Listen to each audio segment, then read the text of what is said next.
Hi everyone, Shalom to you all and nearly Shabbat Shalom. Today is Friday, the Hebrew month of Adar. It's the 10th day of the Hebrew month of Adar.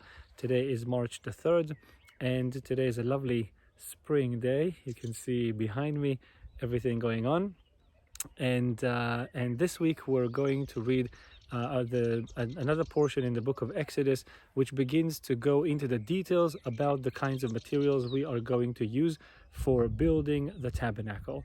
Last week we talked about they shall build me a sanctuary, and I will reside inside of them. And today, and this Shabbat, this week, we're going to read about the different materials. And this coming week, we're also going to be celebrating the holiday of Purim. Purim unfolds the entire story, which we read about in the Book of Esther. And I think there is a wonderful and very interesting connection which we get to see this Shabbat between the weekly portion and the holiday taking place on Tuesday in the middle of the week. And that connection is implied to us. It's given to us as a hint by the fact that in the Book of Esther, when it says that Xerxes, Ahasuerus, the Persian king, he had this glorious feast, and he invited all those people from all over the nation, 127 states, from India to Ethiopia. The feast took place during 180 days for 6 months. They were feasting and gorging, and we can really read and learn what kind of culture this was.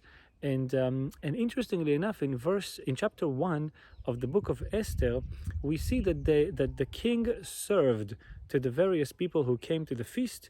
He served and he demonstrated. He put on a display of vessels, of many vessels, right at the beginning of the chapter. We can read about the description about the linen and the turquoise and the light blue thread and the marble and all those materials which were included in the palace of Xerxes, of Ahasuerus. And when we go to our weekly portion reading about the tabernacle, we see exactly the same kinds of materials being used. We see all the vessels of many vessels, all those artifacts being listed. And our understanding is that when Esther and Mordechai, when they wrote the Book of Esther, they wrote it in a code. They wrote it in a code for us to really understand what was going on.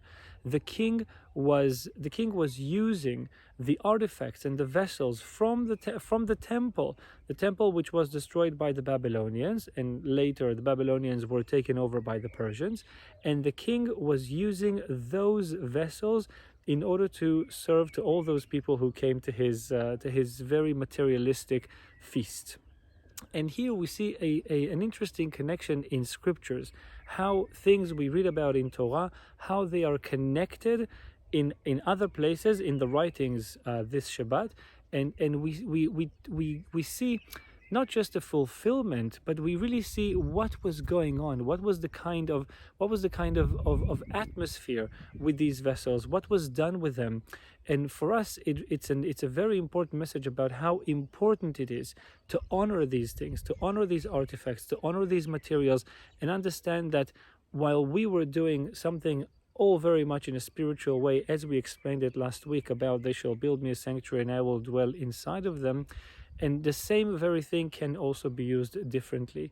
And it gives us a very clean line, a very clear cut between the good and evil.